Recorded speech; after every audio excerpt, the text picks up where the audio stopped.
Glad to see we have a lot of people joining already. So that's good. I wasn't sure how many people would be interested in seeing this too. They just want to see your beads, Vic. That's all it was. Yeah, I know. I got a whole bunch of them, but I just was sworn not to tell how I got them. I was just going to ask, how did you get those beads there, Vic? Which bar it was, but it is officially 9 o'clock. So, hey, welcome to UroNurse. We meet every Saturday, even when I'm on the road at 9 a.m. Central Time. I got to change that Central Daylight Time because we're going off of daylight time sometime soon. But welcome, everybody. Glad to see a lot of you showing up. It's been great. I'm broadcasting live from the Hyatt Regency in New Orleans. And it's been great. A lot of people coming up that said, hey, I've been watching the show. A lot of people saying, I'm going to watch the show.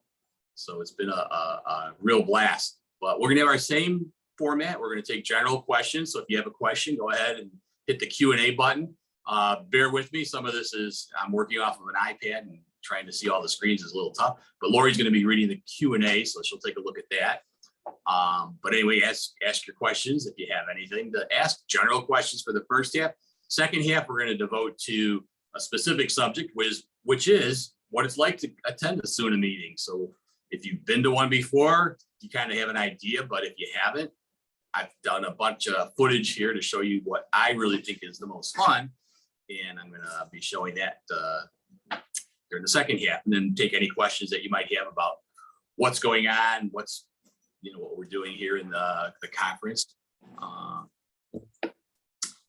And if you're, well, I guess I can't say if you're viewing from YouTube because nobody can view from YouTube today, but I will be posting it up on YouTube later.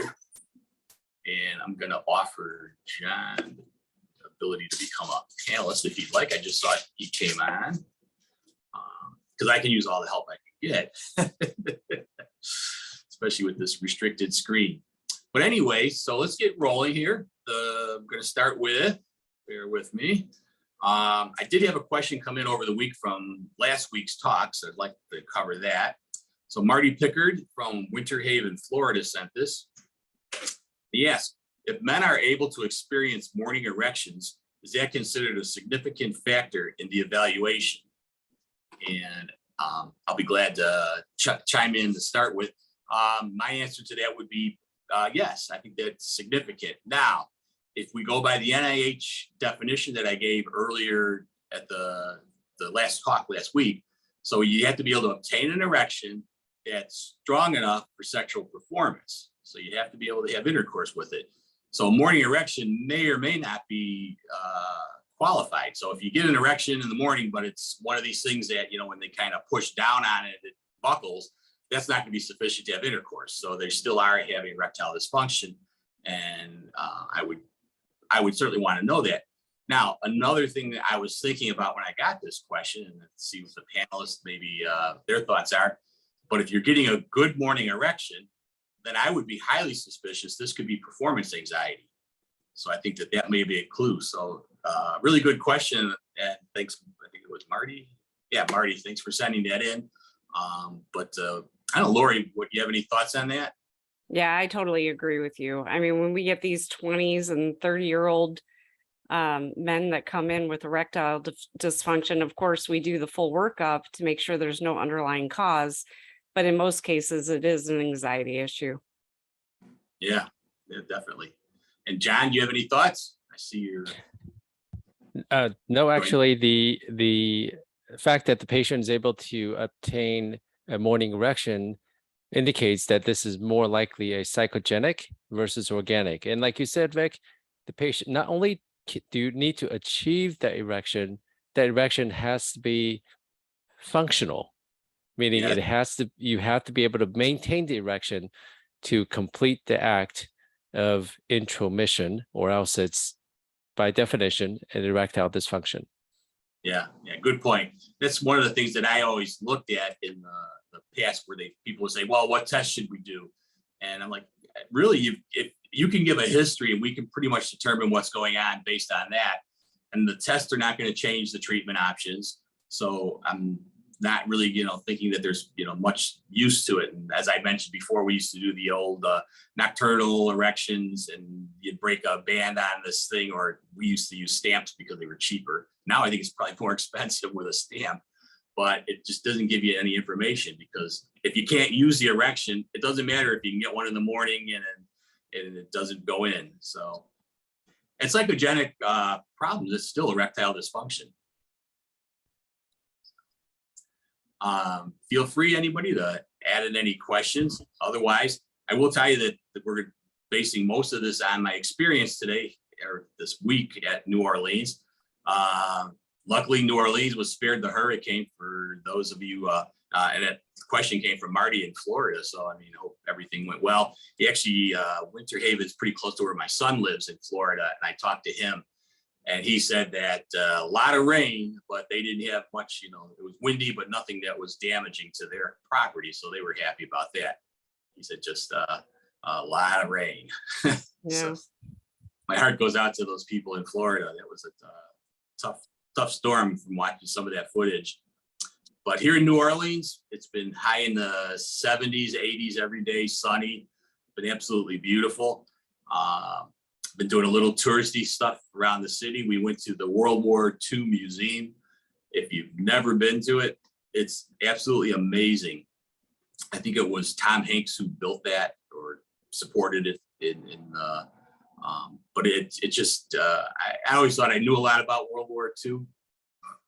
It's amazing that what you learn, the real history behind it, and how close we came to not winning that war. It's a little scary. So it's a nice trip. And the conference hall is the Hyatt Regency. It's absolutely beautiful, the way it's laid out. And I'll be showing some footage for you guys that are at home that aren't seeing it live, to show you what it looks like. But it's a great experience. I would like to talk a little bit about UroNurse, since we're still waiting for any questions to come in. Thanks for all the support I've had from you guys, all you attendees. It's been great. And let me tell you, people in SUNA know about UroNurse. Everywhere I go, people have stopped me and said, hey, I'm watching the show. Or if they haven't watched it yet, they're saying, I heard about it. It's a resounding, hey, this is a great idea. Couldn't do it without my fellow panelists. Laura, you've been with us from the start. So, but just to let you know that we're on their radar. They know that we're doing, some interesting things. One of the quotes that I heard somebody say, SUNA National, one of the people from the Genetti group said, wow, this Chicago Metro is really exploding. I go, what do you mean? He goes, well, you got a conference every week. I go, oh yeah, because they see the Euro Connect, and that's through SUNA. So that's the way we're reaching out. So tell your friend. Every time we have this, there's something that I bring back to my office, which is great. Like, I think I know it all, and I don't. So, yeah. Do we have any questions out there from the attendees? We're glad to listen. If you want to just give a shout out on something, that's quite fine too. See a lot of names that are familiar. I did mention that I can't remember her name, but somebody from Oregon actually stopped me and told me how much she liked the show. And I think she was going to tune in today. She was saying, yeah, I'll see you on Saturday. Maybe she'll see me Saturday when I talk. Today, I am giving a talk on technology and urology, how we utilize it, and how you can make your work more efficient with some of our current tricks. And I'll share some of those, of course, with this. Oh, group. Melanie. Her name is Melanie from Oregon. Welcome, Melanie. Melanie, there we go. Great. Welcome. So sorry about the short memory, but it was a pleasure to meet people that are viewers. So I think Lori's going to become the next rock star, with everybody's going to, she'll be going out in public and they're saying, I know you, Right. You're UroNurse. I wanted to bring something up that I wanted to bring up to whoever's on. And this was brought up yesterday. What do people do for post-vasectomy semen analysis? When do they do it? How often do they do it? If the lab comes back non-modal, rare, we're just kind of going through this debate right now with all of our providers. So I just wanted to get an opinion of what everybody does. Well, you don't need to get an opinion from us. You can look directly at the AUA guidelines. And I did. Yes. Yeah. AUA guidelines. As the #1 vasectomist in Arizona, and last year alone, I performed 1,200 vasectomies, and this coming Saturday, I have 22 scheduled Saturday morning. That's how we are too. I have Yeah. I have a little bit of experience in doing this. Initially, initially I saw the patient twice, and then semen analysis was done also twice. But then I started following the AUA guidelines. Now I obtain semen analysis once, at least 3 months, and 30 ejaculations later. Once that semen analysis demonstrated no sperm, then the patient is considered sterile with a failure rate of less than 0.05%. So is it 30 ejaculations or 3 months? So No, if they do and so I tell the patients this: okay. the longer you wait before you obtain that semen analysis, the greater the chances of that one sample will show no sperm. If the man waited 6 months, the chances of having that one sample showing no sperm is much higher than 3 months. That's been my experience. Okay, that's great. I'm sorry, I'm confused. So that's with no ejaculation, 6 months later, should show no sperm. You're not going to see dead sperm. I tell the patients the longer you wait before you have your semen analysis, the greater the chances of that one sample will show no sperm. He would also engage in protected sexual intercourse until that one sample, or until a sample demonstrates no sperm. Okay. So my question too is also, if you get that semen analysis that comes back, I know that the AUA guidelines, I believe, said that non-motile sperm, rare, is considered a negative. Is that correct? First of all, I would never, and I counsel this to my staff, we never tell the patients whether their semen analysis is negative or positive. I know of a case where the urologist was sued above the limitations of his coverage limitations of his medical malpractice insurance because of a wrongful birth secondary to the MA giving the patient or the wife that, oh, your semen analysis was positive. Well, positive to the patient may mean great, no sperm. We can engage in unprotected sex. Boy, yeah. So we always tell the patients, you have no sperm in your sample, or you have sperm in your sample, and you are not yet sterile, or you are sterile, and or whether or not you can or cannot get someone pregnant. We try to dumb it down so that there's no misunderstanding or miscommunication. And the AUA guideline is fewer than 100,000 non-motile sperm. So not often anymore, but in the past, I have received semen analysis samples demonstrating 1,000 or 5,000 non-motile sperm. And this is not the post-vasectomy semen analysis. These are the semen analyses that you perform for infertility, meaning these are fresh samples. And when they showed 1,000 or 5,000 or 10,000 non-motile sperm, I tell my staff will inform the patient that the AUA guideline states that this is considered sterile because they're dead sperm. Yeah. They're most likely just lingering. So what do you do for the people that come back positive though? What's your recommendation on what they're supposed to do next? Showing motile sperm? Motile, or I mean, even if it's greater than, you said 100,000? Then I tell the patient that you are not considered sterile, continue to use pregnancy precautions, and then get retested. Do they get retested right away, month, 2 months after 15 ejaculations? A month or 2 months Yeah. later, yeah. Okay. And you also asked, go ahead. Have you had to reoperate on anyone? It's extremely rare. Most of the failures in my hands occur early on. And so at 3 months, if they're showing motile sperm, and after, so typically they'll undergo 2 post-vasectomy semen analyses. And if both show sperm present, then they will undergo a complete semen analysis. And if that shows a lot of motile sperm, I consider that a failure. Most of the failures occur early on. Yeah. And thankfully, it's extremely rare. Yeah. Good. That's good discussion. And you also asked how the semen analysis is done. It's a pain in the butt. It's a pain in the butt to have to go to a lab or collect a sample at home and then take it to the lab. Now there are mail-in semen analysis that you can perform at home, and then you mail it in. You get the results back in a couple of days. So what are the recommendations as far as once a patient submits a sample? We have this ongoing with our lab that they're saying it's okay up to 24 hours after, but you can't determine motile versus non-motile after 24 hours, correct? Well, that's why the post-vasectomy semen analysis, I just want to know whether or not there is sperm present. And you are correct. You can't tell if you wait a long time. So the sample that you provide for that post-vasectomy semen analysis is different. The way that it's gathered is different than for infertility. Infertility, you need a fresh sample. Mm-hmm. Post-vasectomy semen analysis, I just want to show goose eggs, 0 sperm. Gotcha.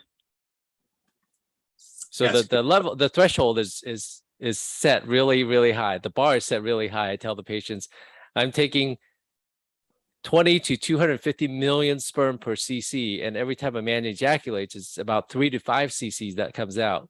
Yes, despite popular belief, only about a teaspoon or a tablespoon. That is what is normal, despite popular belief. And I'm taking that. Yeah, go ahead. So what if you get a sample? Like we get a lot of samples that that are below the normal milliliters. Do you still accept those? Yes. Like they have, you do. Okay. Yeah. Because sometimes our docs will be like, oh, it's too, small of a sample. We need to get another one. And I was just curious about that. Yeah. Ideally, you want to get a normal volume, but the WHO definition of what is normal has a range. That's why 20 to 250 million sperm per cc. That range is the norm, if you will. Okay. So I'm bringing that number 20 to 250 million down to 0. So I set the bar is set really high. Right. And just you don't want a failure. The patient certainly doesn't want a failure to, as you said in that example where he found out they were pregnant. And I wonder about it's a good practice in your particular institution to make sure that they're not saying positive, negative. But I wonder how many other practices are adhering to that. I think that's so important that you make sure that how you explain to patients what their results are, that they're understanding it. Yes. Yeah, we're actually in our practice, we do one semen analysis 4 months after. That's One. great.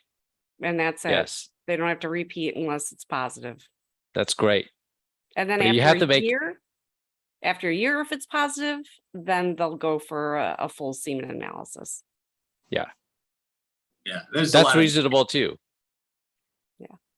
I think our office, I don't know if it's changed recently, but it was 3 samples that they wanted to see before. Wow. And every time we gave the results, it was there was no sperm seen.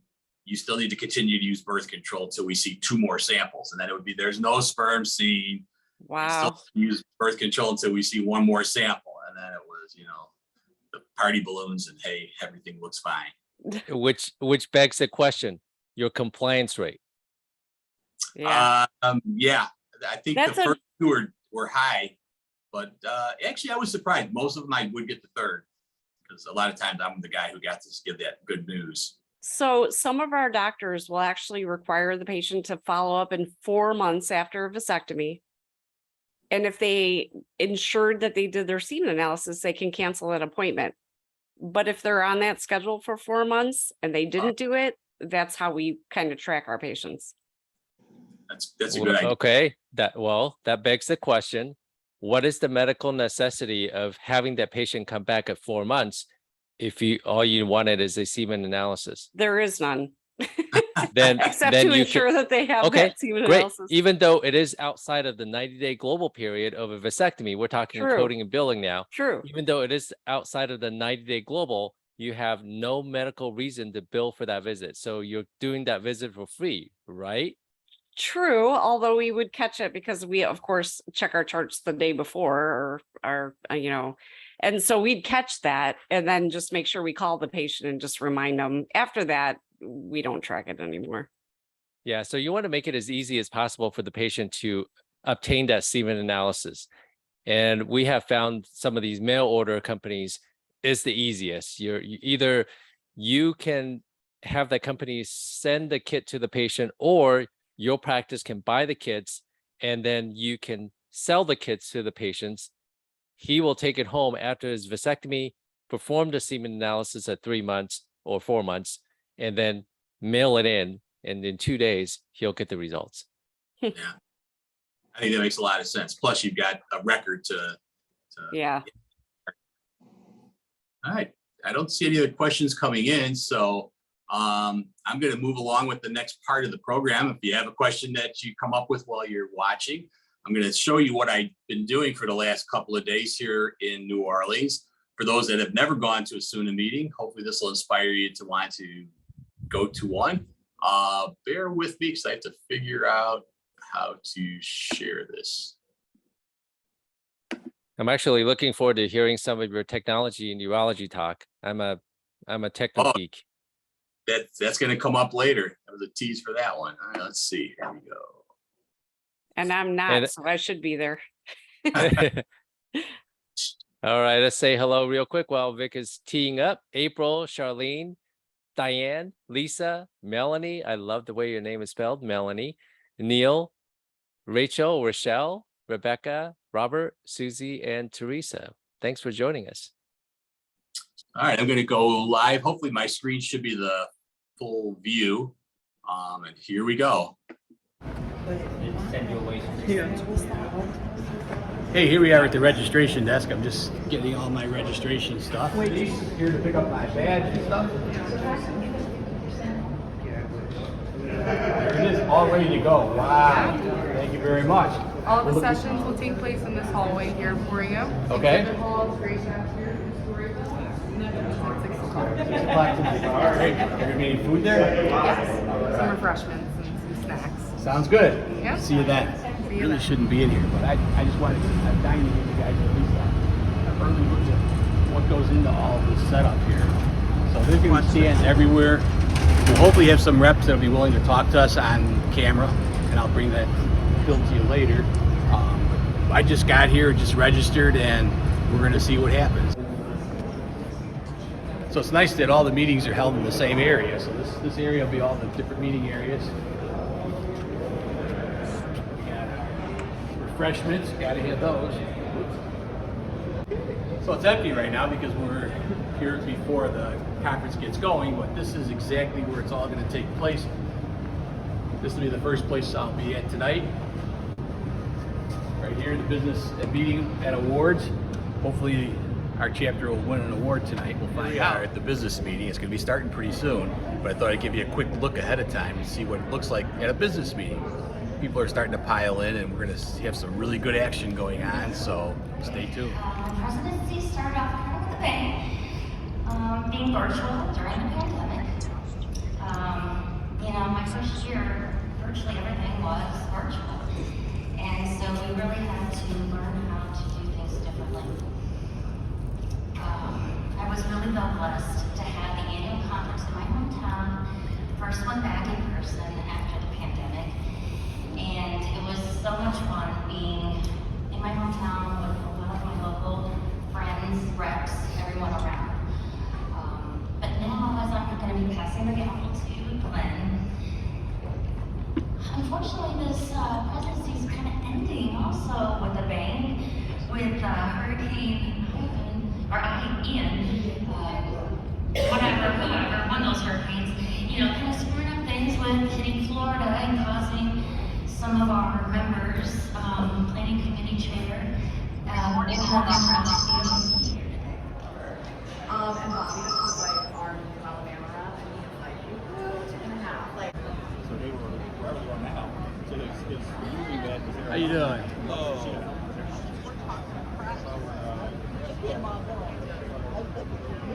Just gonna buzz through here a little bit.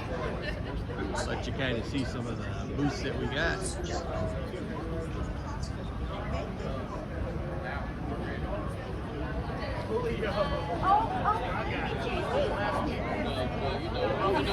So this is a new product that I just happened to come across for incontinence.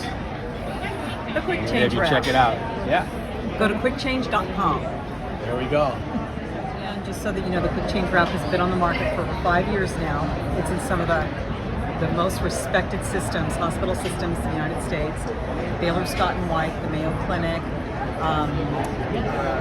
Cleveland Clinic, UCI Medical Center, Keck USC. It's also been approved 100% by the federal government through the Veterans Administration, so it's on the federal supply schedule for the veterans, as well as their outpatient. And the real wonderful thing about the Quick Change Wrap is we were just picked up by Walmart. Wow, You can be can get found the in Quick Walmart. Change Wrap on Walmart.com, Amazon.com, and our website. And Medicaid is covering the Quick Change in almost all 50 states. So this will hold 500 cc's. Guaranteed. Do you have any idea what they cost? Approximately $1 a unit. And you did say they're available on Amazon too. Absolutely. Penis goes up, the wrap comes around, snug fit around the shaft of the penis. There's a Velcro patch at my thumb. You bring it across, give it a pinch, you're done. That's all there is to it. And they said this is great for the patient who's in the bed, to go and change an entire diaper. Right.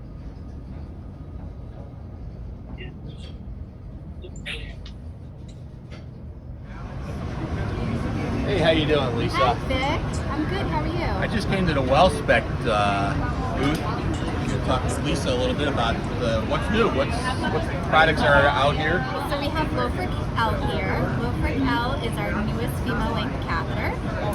I'll show you how it works. So you pop the top first, and then you twist here to release the integrity seal. And then this container is recyclable. So this has some wetting solution in it. You'll want to discard that. And then there's an optional handle. So the handle, which is the container of the catheter, it attaches to the side. So there is a little circle over here, and there's 2 buttons at the end of the container. Twist in, and then you can hold it like this. Completely optional, but the Lofric L allows more women to be able to catheterize independently. So we also have this mirror here, and I just want to demonstrate how using the handle will help relieve any obstruction that you may have from your hand. So when you're not using the handle, you can see, placing your hand in front of your hand's in the way. So by adding the handle to the catheter, you really, you have a better view. Mind if I Sure. take it for a drive? Oh, it really stays in there. Oh, that's new. That's unique. Yes, it is. It's one of a kind. It's the first intermittent catheter with a handle. The nice thing about coming to these meetings is you find new products that you may not see all the time in your office. You're busy all the time, so this is a great opportunity to learn about the latest and greatest. I really appreciate it, Lisa. You're welcome. All right, Good to see you, Vic. One thing interesting is to see all the different poster presentations.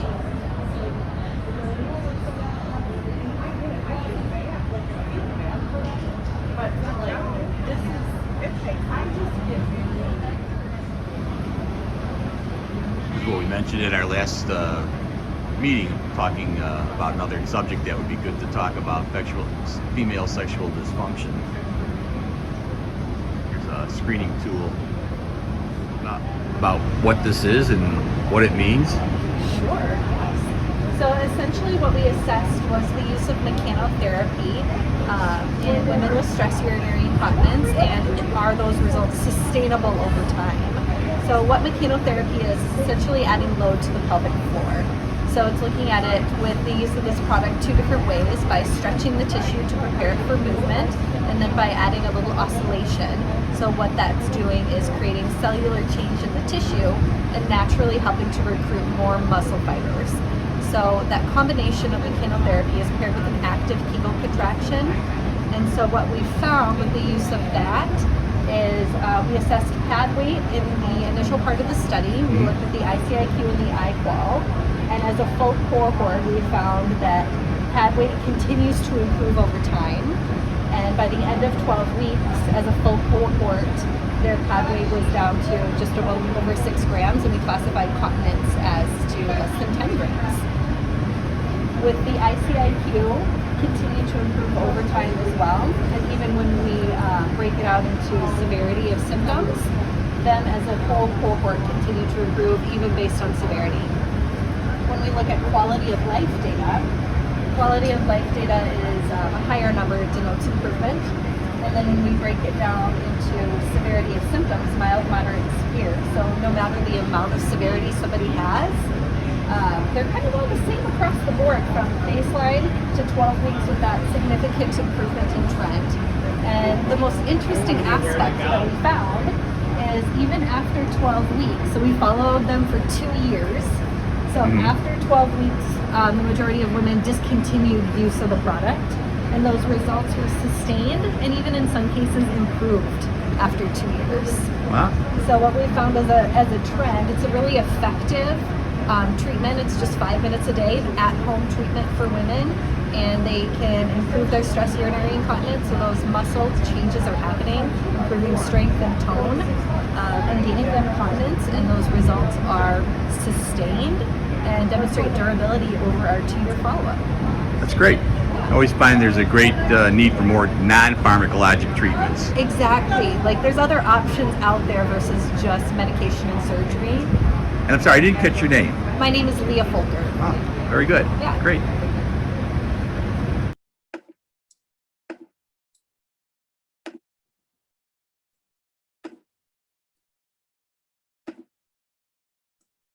Okay, I should be back, right? Can you hear me? Nicely Great, done. Vic. Nicely done. Actually, yeah, I really miss the conferences after looking at that. I'm like, oh my gosh, you meet so many people at conferences, no matter whether it's local or national. It's so great to see people. Yeah, it was fun. It was a little tough to try to, shoot everything on a phone, mix it on an iPad. You don't have all the stuff I'm used to for when I work on video editing, like color correction and noise reduction and all that. But I thought it came out pretty good. Yeah. And of course, I give credit to my wife, who was holding the camera most of the time. I saw her walk by and I'm thinking, Yeah. So who videotaped that one? I saw her walk by at one of them. Yeah, I was walking around looking at the posters. The two people one I was interviewing is a physical therapist. And so I told them about UroNurse, and they said they would love to come on our program. So I've got their information, and we're going to schedule something to talk about how physical therapy treats incontinence. So it would be interesting. That was one I of the think nice it's great that you have that whatever that was called, the pad that held 500 cc's for a male. And Yes. I Quick think that change. was awesome. Quick change. Yeah. $1. Wow. It's true. I just looked it up. $1 per count And she Wow. was so Amazon. that it got on Amazon and Walmart. So I think it's, these are great products, these ultra absorbency things, because, you have skin breakdown to worry about, but cost is a big issue for patients. You put a diaper on somebody, now you've got this big bulky thing that you're wearing that's going to possibly cause chafing and things like that, where it's not stool, it's just something to suck up that urine. And I mean, I don't think it'd work on somebody who's, mobile, but it's an interesting product. I think it's going to be something I would recommend to patients.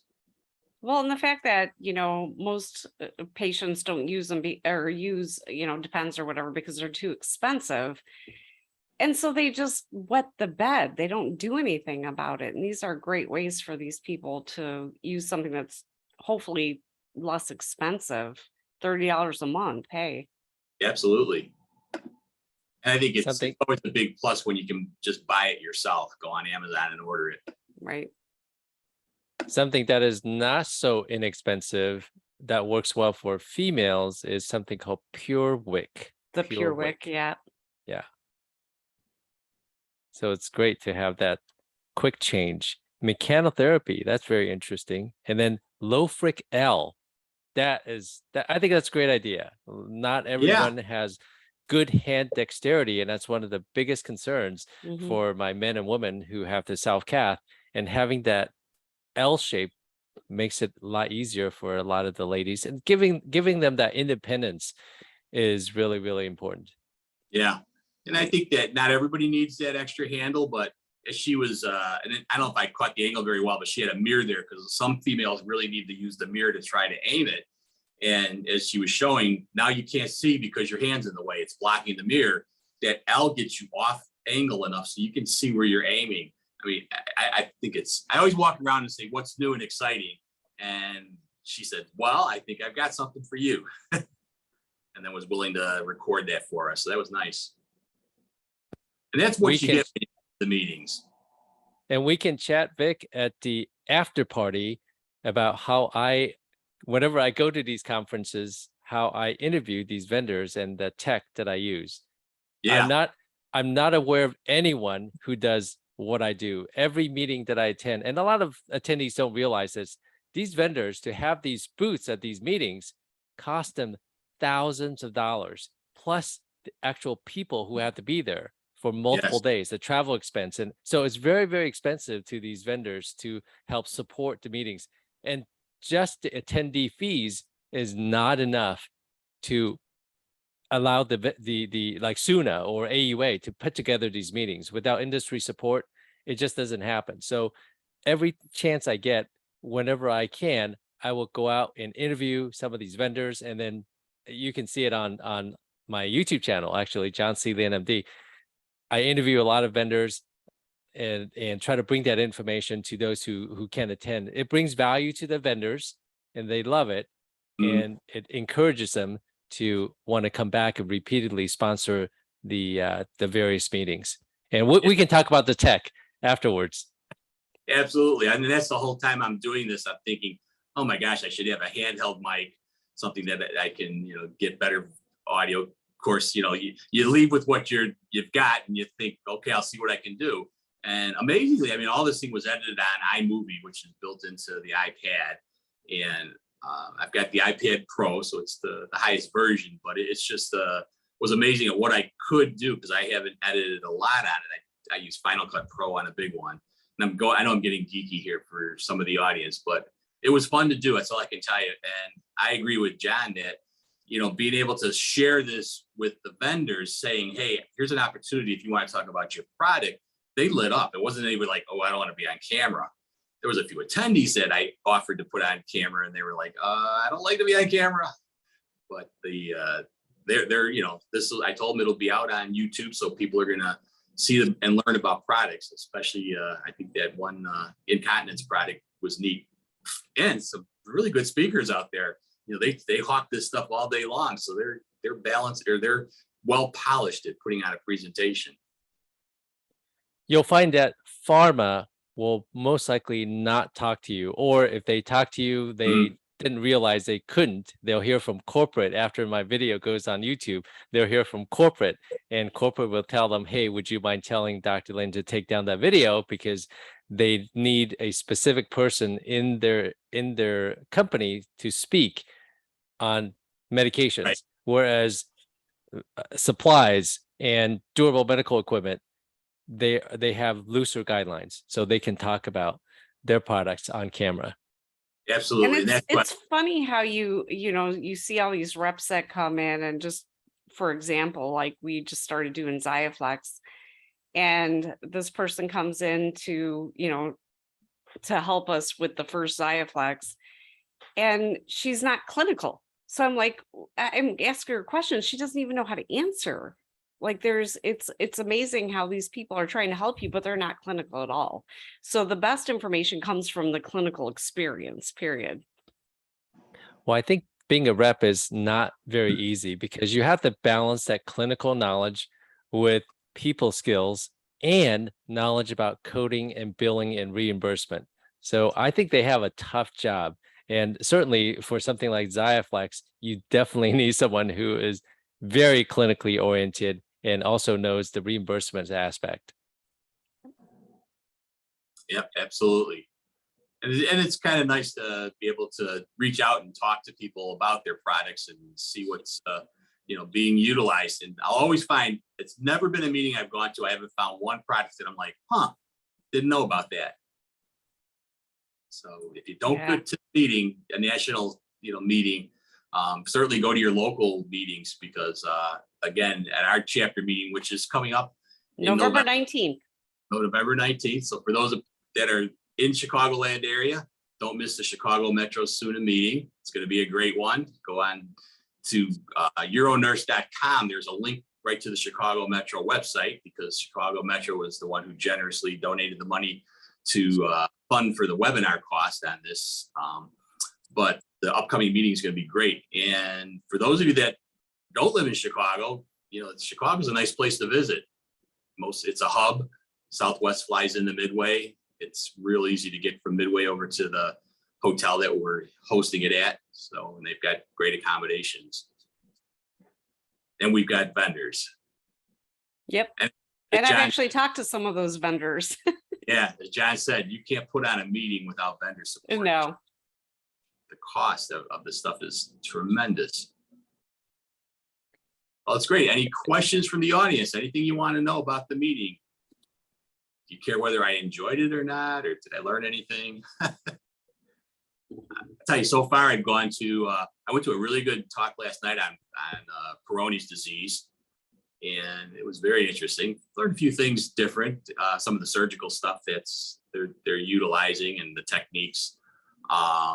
Also went to a really good one on testosterone replacement therapy. I'm going to try to get that speaker to give us a talk. It was our own Chicago, Jeff Albaugh, was speaking on it, because I was always under the impression that patients with prostate cancer could never be on testosterone. Well, I shouldn't say never be on testosterone therapy, but it was, as he put it, it's being taught that it's like throwing gas on a fire.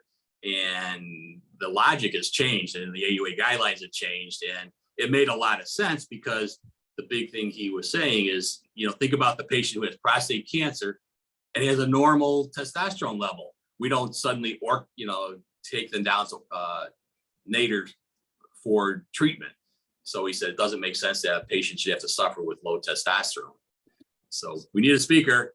It's not my subject, but that'd be a great one to talk about. And the other thing was the cardiovascular, that pendulum back and forth. Does it, improve cardiovascular? Does it cause cardiovascular disease? So it was a really good meeting to attend, and I'm going to hunt the speaker down for that one. If There certainly isn't a shortage. Go ahead. Oh, sorry. I got a message from Melanie. We're not getting many questions, but she did say, Dr. Lynn, it would be great for you to be a speaker at our next SUNA conference. It's taking place the last week of October in 2023 in Phoenix. And I privately answered her with my direct contact information, email, and my cell phone. Oh, I see that now. Thank you. Thank you. Yes. Wow. Look at that. It's awesome. I agree. And Dr. Lynn is going to do one of our talks. We're working, getting a date for him to speak on our program here at UroNurse. But always great contributions every week. It's been a great thing to have this panel together.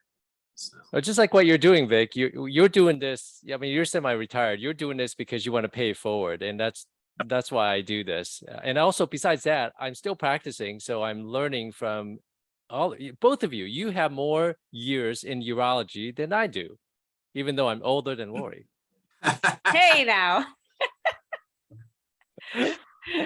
We're all not by older, much, but Lori's such a youngster. Hey. Enjoy it while you can, Lori. I know, right? Yeah. Well, one of the other benefits of attending these meetings is you get to network. And by network, I mean, hey, you're in the next town over, or you connect across the country. And if you want to connect with these vendors, if you have an idea, they may be able to help you bring it to the fore, or you may end up serving on an advisory board of theirs if you have a particular subject matter knowledge regarding Right. their product. So there's so many ways that you can connect with other people, and so many opportunities, if you will, by attending these meetings. That if you ever wondered why pharma and medical device still sells by using people, putting people in front of you, it's because they can close deals much better with in person, and that in-person connection is so important. That's why when I initially see a new patient, I'm going to see that person in real life, and then Yeah. subsequent follow-up, when appropriate, I can do it with telemedicine. Exactly. Yeah, you need that connection is really, really key. All the technology is a tool. It doesn't replace the one-on-one contact. And again, being in a big meeting like this, it's nice just to kind of reach out and meet people that I know from around the country that I just don't see more often than when we have a big meeting. So it's a great connection time to get back and, hey, how is everything going? And always, as you say, you learn something from somebody. It's not a one time you learn it and you're done. And that's why you folks are out here. I know you got a thirst for knowledge and you want to learn more. And it's great because what you're learning here, you're bringing back to your patients, and they're the ones that are benefiting. And that's the bottom line of why I do it. Yeah, and the fact that we're taking our time on Saturday mornings from 9 to 10, I know it's hard, but taking our time, we don't get anything out of this other than obviously a lot of more knowledge. We're doing this for ourselves, not for any kind of benefit. Yeah, that's right. And not a paid gig. Nope.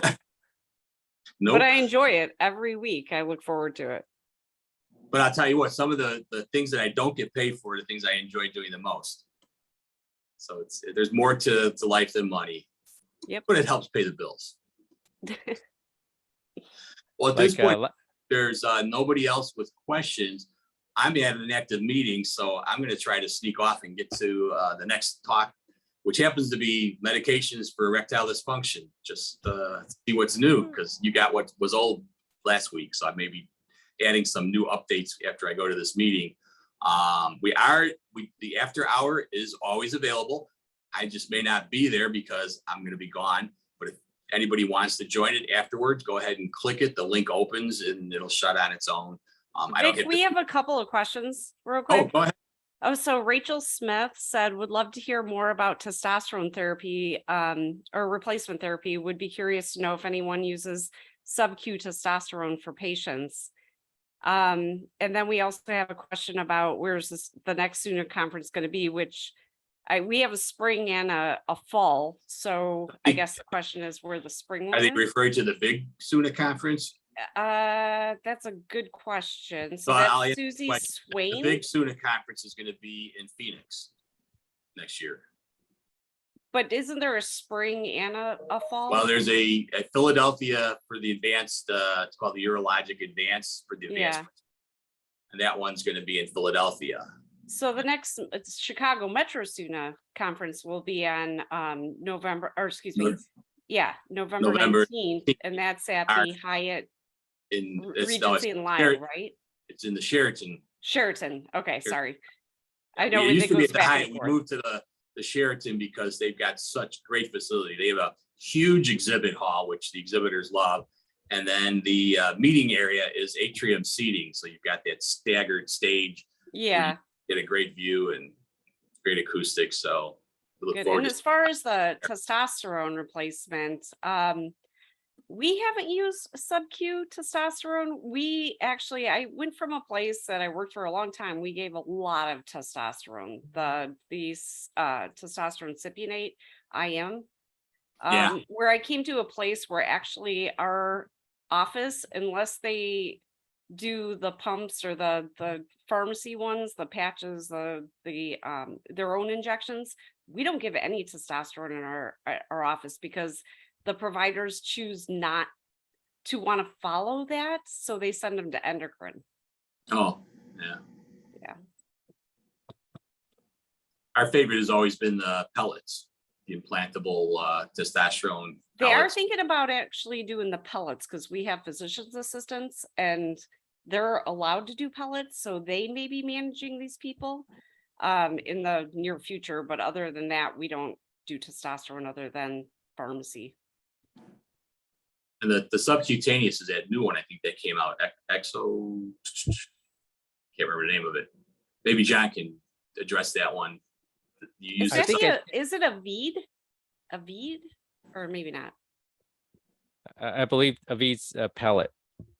Oh, it is. Okay. No, V's an injection. The Is pellet. injection Oh, sorry. it is. That's all right. That one I remember, but there's a new one that just came out though, and I can't think of the name of it. Newer one. A panel out there. Anybody remember it?